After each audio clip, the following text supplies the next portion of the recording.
Saudações a todos. Estamos iniciando a ministração da nossa disciplina intitulada Física Fundamental 3. Esta disciplina é ministrada para os cursos de ensino médio técnico integrado do Instituto Federal Campus de Santarém. Muito bem.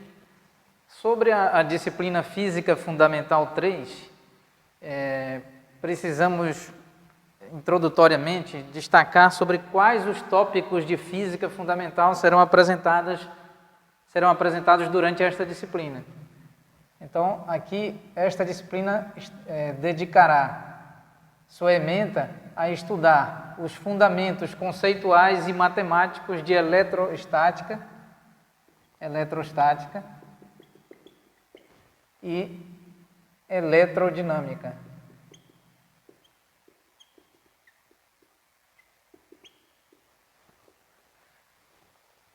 Muito bem. Então, falando rapidamente sobre aspectos históricos da construção dessas duas teorias, até o século XIX, a ciência e a engenharia entendiam que os fenômenos eletrostáticos estavam desassociados dos fenômenos eletrodinâmicos. Mais especificamente, entendia-se que o campo elétrico era exatamente uma interação completamente desvinculada do campo magnético, da interação magnética. E com o desenvolvimento teórico, matemático, conceitual e laboratorial dos fenômenos elétricos e magnéticos, a ciência então foi capaz de determinar, de entender que nós temos uma única teoria denominada eletromagnetismo. De modo que o eletromagnetismo associa as interações realizadas entre cargas elétricas e o campo elétrico e entre cargas elétricas em movimento e o campo magnético. Muito bem. Atualmente, o eletromagnetismo é dividido em duas grandes áreas: eletromagnetismo clássico e o eletromagnetismo quântico. Então, nós temos a eletrodinâmica clássica e a eletrodinâmica quântica.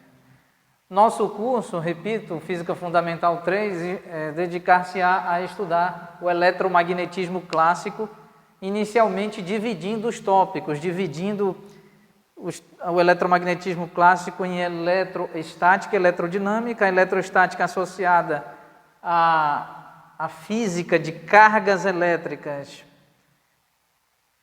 em repouso em relação a um sistema de referência qualquer, e a eletrodinâmica, como o próprio nome sugere, o estudo da dinâmica ou de cargas elétricas em movimento, imersas em campo elétrico e em campo magnético.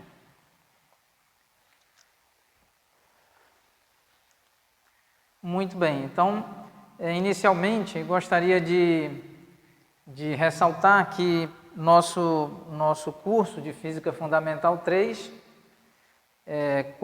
após algumas adaptações, alguma atualização e algumas adaptações apropriadas, ele é também aplicado para o curso de graduação ou eventualmente para cursos de pós-graduação. Aqui no âmbito do campus de Santarém, nós ministramos o curso de Física Básica 3, também tratando de eletromagnetismo clássico, destinado ao curso de Engenharia Civil e, portanto, trata-se de um curso com adicionais matemáticos e conceituais que tornam o curso apropriado para um curso de graduação. Muito bem.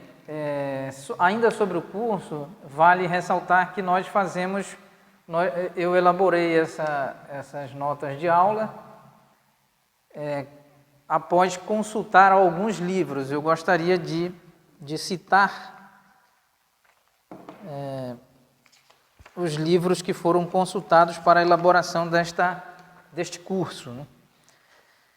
Muito bem, os livros consultados são, a saber, Elementos de Física Matemática, volume 1, de autoria do professor José Bassalo, Elementos de Física Matemática, volume 2 e 3, também de autoria do professor Bassalo e do professor Catani, o livro Eletrodinâmica Clássica, de autoria do professor José Bassalo, José Maria Filardo Bassalo, o livro Curso de Física Básica, volume 3, de autoria do professor Moisés Nussensweig, o livro Introduction to Electrodynamics, do professor Griffiths, e o livro de Eletromagnetismo, parte 1, do autor Kleber Machado.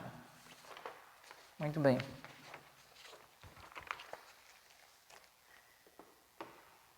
Muito bem. Então, o eletromagnetismo clássico associa as interações de campo elétrico e as interações de campo magnético. Associa os dois campos, gerando então uma única entidade física denominada campo eletromagnético. Vale ressaltar que todas as interações que ocorrem no âmbito da química, por exemplo, especialmente quando se trata das ligações químicas, todas as ligações químicas são necessariamente melhor entendidas e melhor explicadas, mais aprofundadamente explicadas pelo eletromagnetismo, pois todas as ligações químicas, sem qualquer exceção, elas são interações de campo elétrico e de campo magnético. Interação dos elétrons que orbitam em torno dos núcleos, dos átomos, de modo que os elétrons interagem com a eletrosfera de outros átomos, e essa interação é necessariamente eletromagnética, envolvendo campos elétricos e magnéticos. De modo que, eu reitero que todas as ligações químicas necessariamente são explicadas melhor e mais ampla e profundamente explicadas pelo eletromagnetismo clássico. Ainda vale ressaltar que todas as reações químicas estão intimamente associadas às suas respectivas ligações químicas. E os fenômenos químicos que são advindos, que são provenientes das reações químicas, obviamente são explicados pelo eletromagnetismo clássico e pelo eletromagnetismo quântico, certo? Então, o eletromagnetismo clássico com o eletromagnetismo quântico, em outras palavras, o eletromagnetismo clássico mais a mecânica quântica, são as teorias, não é? Mais a mecânica estatística quântica, são as três teorias que juntas conseguem explicar todas as ligações químicas e todas as reações químicas de modo mais aprofundado e mais detalhado. Mais uma vez, mais um destaque é que fenômenos na natureza, tanto macroscópica quanto microscópica, podem ser estudados em nível clássico ou em nível quântico. Então, nós sabemos que o nível quântico, o nível de análise quântica, ele descobre, entende muito mais detalhes em relação à análise por meio de teorias clássicas. Vamos então apresentar rapidamente os modelos atômicos. Quais são os modelos atômicos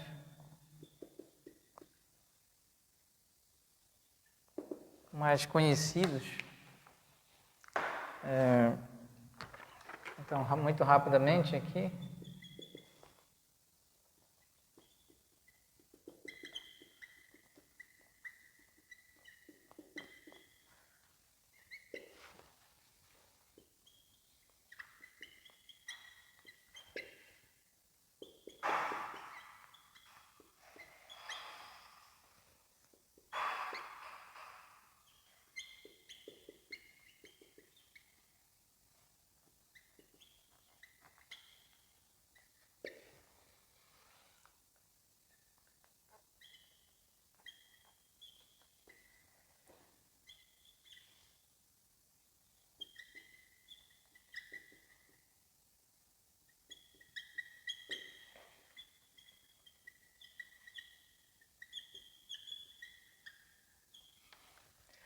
Então, muito resumidamente, estes são os modelos atômicos apresentados pela ciência até a presente data. Modelo atômico elaborado pela escola grega, em média de no mínimo 2.500 anos atrás. Modelo atômico de Dalton, modelo atômico de Thomson, modelo atômico de Rutherford e o modelo atômico elaborado por esses três grandes cientistas, o Bohr, o Sommerfeld e o Schrödinger, cujo modelo é uma ampliação, um aperfeiçoamento, por assim dizer, do modelo do Rutherford. Então, vamos agora rapidamente fazer uso do modelo de Rutherford, considerar o modelo e o modelo de Rutherford, ele é simplificadamente representado por um núcleo atômico e por um conjunto de partículas denominadas elétrons que orbitam em torno do núcleo atômico. Então aqui nós temos o átomo de hélio, certo? O átomo de hélio é composto, essa é uma ilustração pictórica do átomo de hélio. E aqui nós temos, no modelo atômico, nós temos um núcleo. Esse núcleo é composto por duas partículas, o próton e o nêutron. E em torno do núcleo, transladando e orbitando em torno do núcleo, nós temos partículas denominadas elétrons. Então aqui o átomo de hélio, composto por um núcleo. Lembre-se que no núcleo nós encontramos, nesse modelo de Rutherford, nós encontramos dois tipos de partícula, o próton e o nêutron. O próton com carga elétrica, dotado de carga elétrica positiva, o nêutron dotado de carga elétrica igual a zero, e um conjunto de partículas elementares, consideradas elementares, que orbitam em torno do núcleo, gerando um espaço denominado eletrosfera, uma esfera aproximada de elétrons, né, composta por elétrons. Então aqui nós temos o elétron com carga elétrica negativa. E agora eu aproveito a oportunidade para falar sobre carga elétrica. É importante, nós fazemos a referência superficialmente, dizendo que o elétron, se referindo ao elétron como carga elétrica, mas é importante nós entendermos mais rigorosamente que no nosso universo, ao longo do universo observável, nós temos matéria, energia, nós temos campos. Então, campo, energia e matéria. Essencialmente, aqui inicialmente, introdutoriamente falando, nós no universo observável nós temos isso. Nós temos matéria, nós temos energia e campo. E, portanto, existem teorias que tratam da relação entre matéria e energia, da interação entre matéria e campo, teorias que mostram mais detalhadamente que todo campo possui uma densidade volumétrica de energia. E nesse contexto, eu gostaria de afirmar que nós temos a matéria, o elétron é uma entidade material, dotada de massa, de algumas propriedades, entre as quais nós vamos citar aqui a massa e a carga elétrica. Então, massa e carga elétrica são propriedades da matéria. Existem outras propriedades da matéria? Sim, existem diversas outras propriedades da matéria. A energia associada à matéria, e aqui, para o nosso interesse imediato da nossa disciplina fundamental, seria estudar as propriedades da matéria aqui denominadas massa e carga elétrica, certo? Então, vamos agora, rapidamente, e mais uma vez, não podemos esquecer que o átomo de hélio, na tabela periódica, nós temos o átomo de hidrogênio, composto por um núcleo com um próton. Nós temos um próton e um elétron orbitando em torno do núcleo, no caso do átomo de hidrogênio, e o átomo de hidrogênio possui, na natureza, no universo observável, possui ainda duas espécies relativamente diferentes, denominadas isótopos do hidrogênio. Então, nós temos o deutério, que é um isótopo do hidrogênio, no qual temos no núcleo um próton e um nêutron, e o hidrogênio denominado trítio, que configura-se como um outro isótopo composto em seu núcleo de um próton e 2 nêutrons. Então, sobre essa questão de isótopos e átomo neutro, átomo carregado, átomo ionizado, nós estudaremos oportunamente nos próximos tópicos e capítulos. Muito bem, então, eu gostaria de apresentar aqui alguns resultados que são, alguns dados que são obtidos laboratorialmente. Reposicionando a escrita no quadro, nós temos aqui os resultados experimentais, certo? Os resultados obtidos experimentalmente.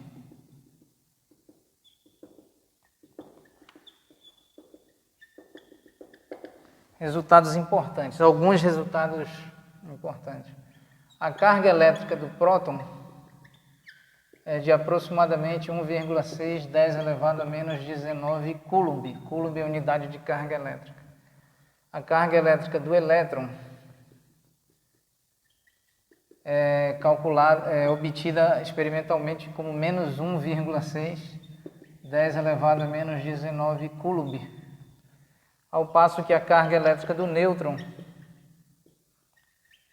é igual a zero. Então, esses resultados são obtidos laboratorialmente.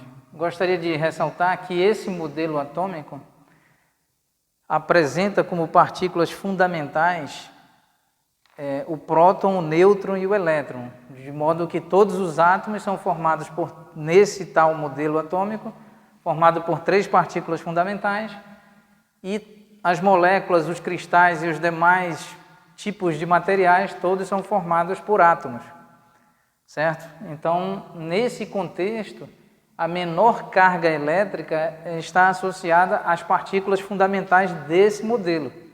Então, a menor carga elétrica encontrada na natureza seria, então, a carga elétrica do elétron, menos 1,6 10 elevado a menos 19, a carga elétrica do próton, por exemplo, mais 1,6 10 elevado a menos 19, de modo que qualquer carga elétrica obtida, ela sempre será necessariamente um múltiplo inteiro das cargas elétricas do elétron e do próton, uma vez que a carga elétrica do nêutron é igual a zero.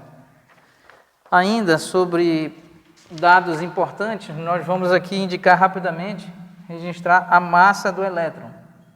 Qual é a massa do elétron?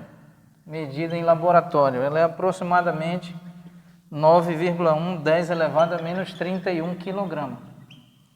A massa do próton.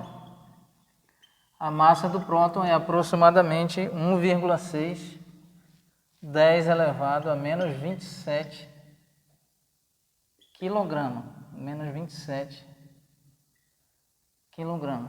E a massa do nêutron é aproximadamente igual à massa do próton. Aproximadamente igual.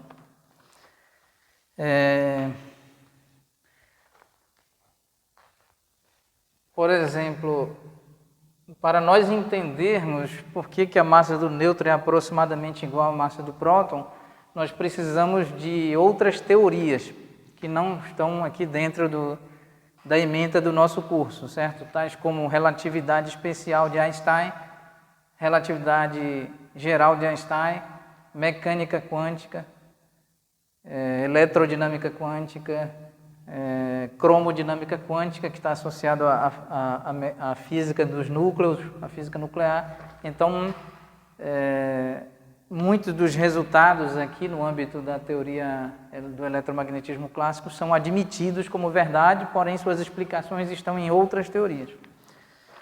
Muito bem. Continuando, gostaria de apresentar muito rapidamente quais são os estados da matéria. Existem diversos estados da matéria, nós citaremos aqui alguns estados da matéria, a saber, o sólido, dividido em alguns tipos de sólido, o fluido complexo, os fluidos de maneira geral, o vapor,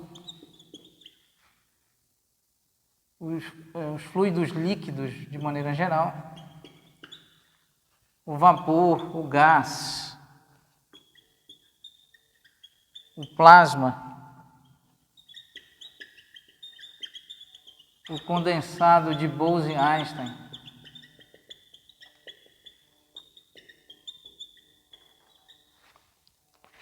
entre outros. Então nós temos vários estados da matéria, diversos estados da matéria, aqui sólido, fluido complexo, os fluidos líquidos de maneira geral, vapores, vapor, gás, plasma, condensado de Bose-Einstein, ressaltando que esse condensado de Bose-Einstein foi previsto matematicamente pelos cientistas Bose e Einstein na década de 1930 e 1940 e apenas em 1995, em uma cooperação de universidades, de diversas prestigiadas, grandes e prestigiadas universidades, com muito investimento, foi possível obter em laboratório, em nível de laboratório, o condensado, esse estado da matéria especial denominado condensado de Bose-Einstein. Muito bem.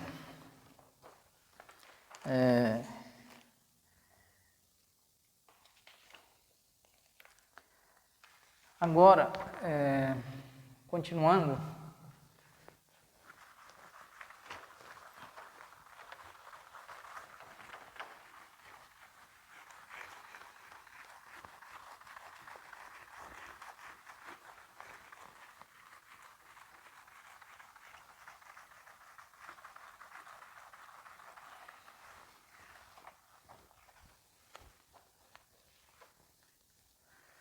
então vamos estudar algumas relações matemáticas com relação à carga elétrica, sabendo agora que a carga elétrica é uma das propriedades da matéria para além da massa, certo?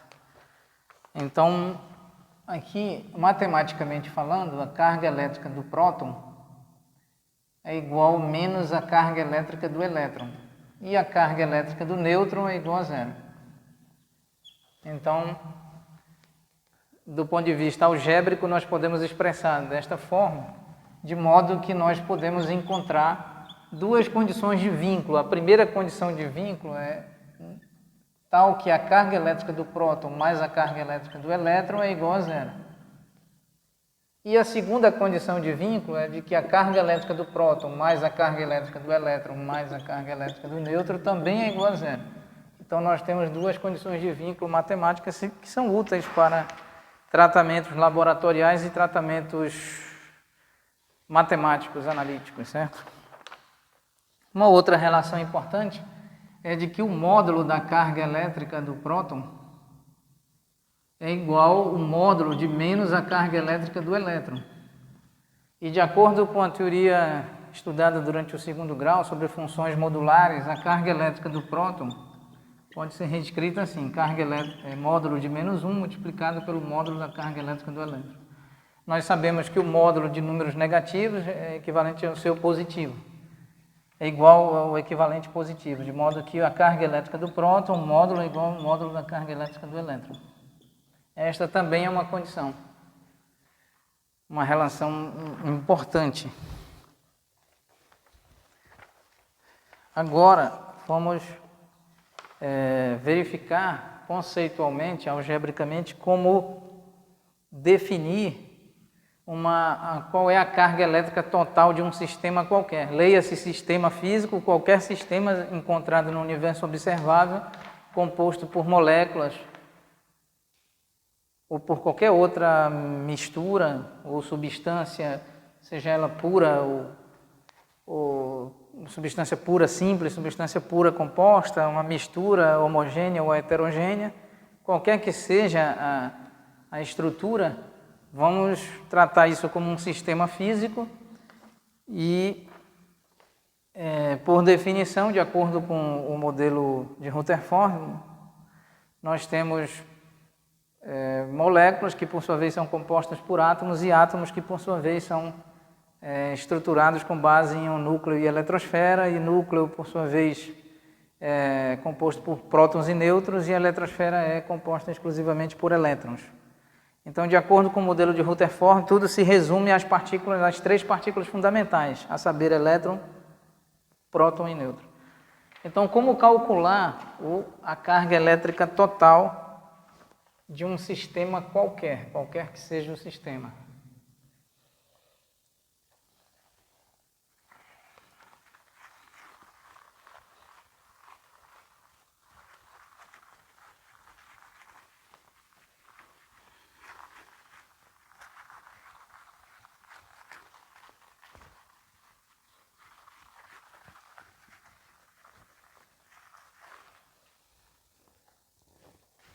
Então, a carga elétrica total de um sistema qualquer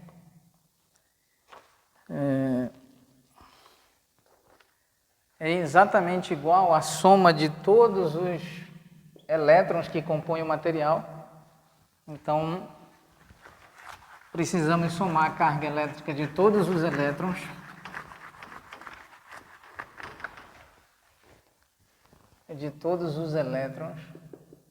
Então, carga elétrica do elétron 1 mais carga elétrica do elétron 2, do elétron 3 até a carga elétrica do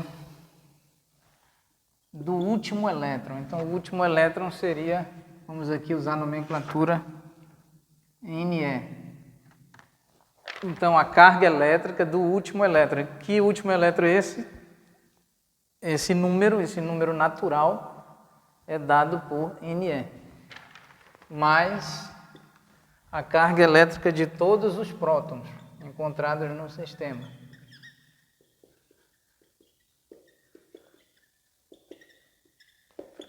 De todos quantos existem, nós não sabemos, vamos se referir aqui ao último, exatamente ao último próton. Mais a carga elétrica de todos os nêutrons.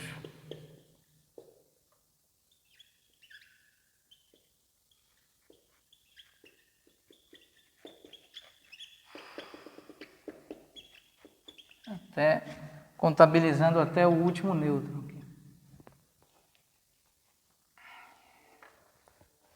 Vamos utilizar a nomenclatura N minúsculo para harmonizar a nomenclatura, para evitar confusão com relação à nomenclatura.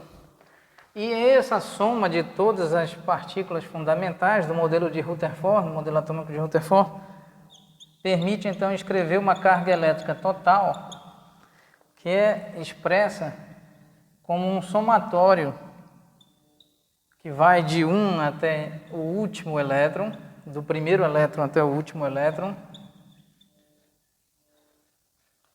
mais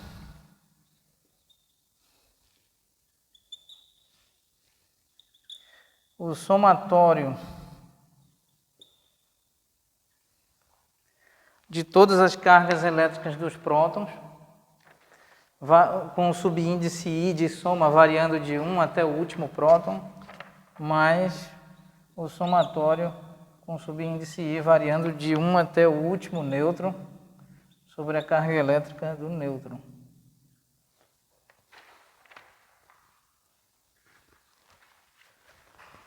Esse símbolo, esse símbolo do alfabeto grego denominado sigma, a letra sigma no formato maiúsculo, indica para nós um operador de soma em espaço discreto. Qual o espaço matemático discreto? O espaço matemático dos números naturais. Então, sabendo que a carga elétrica do nêutron, qualquer que seja o nêutron, é zero, ou seja, para qualquer que seja o nêutron,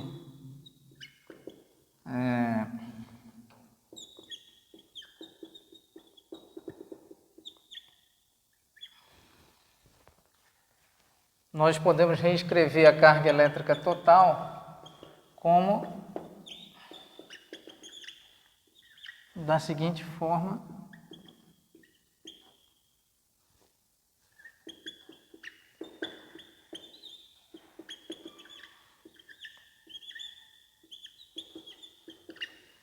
Certo? Considerando que o número zero é um elemento neutro da soma no espaço dos reais. Então, no espaço dos reais, considerando a operação de soma, todo número somado a zero é igual ao próprio número. De modo que podemos reescrever a carga elétrica total com estes dois termos.